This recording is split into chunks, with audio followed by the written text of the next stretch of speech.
তার মানে কি আপনার জীবন ঝুঁকিতে আছে ভবিষ্যতে? অন্তত একদিনে 10টার বেশি নাম্বার থেকে সরাসরি হত্যার হুমকি দেওয়া হয়েছে, ভিন্ন ভিন্ন 10টা নাম্বার থেকে। সেই 10টা নাম্বার সহ শাহবাগ থানায় জিডি করেছি, এরপর থেকে আর এর কোনো ইমপ্রুভমেন্ট পাই নাই। তো এটা আপনারা আবার অনেকে মিডিয়া বলবে যে তাহলে আপনি জিডি করেন নাই কেন, এই জন্য করে রাখা।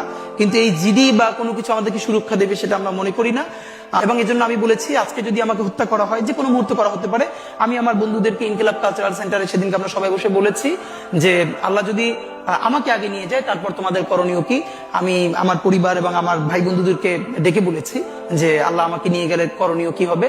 বরং আমি আমার পরিবারকে বলেছি যে আমার সন্তানের এখন বয়স 7 মাস, আল্লাহ আমাকে নিয়ে গেলে ওকে যেন ওভাবে প্রস্তুত করা হয় যে এই দখলদারিত্বের বিরুদ্ধে লড়তে হবে।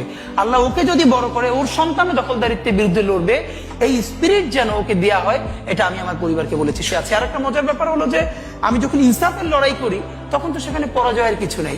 আমি বেঁচে থাকলে আমি গাজী হিসেবে লড়বো, আমি মরে গেলে শহীদ হয়ে আল্লাহর কাছে চলে যাব। আর আমাদের এই লড়াই তো হার জিতের কিছু, আমরা জিতের উপরেই আছি। আমাদের জীবন বেঁচে থাকলেও জিত, আমাদের জীবন চলে গেলেও জিত। আপনার তো হারানোর কিছু ছিল না, সুতরাং লড়াই চলবে।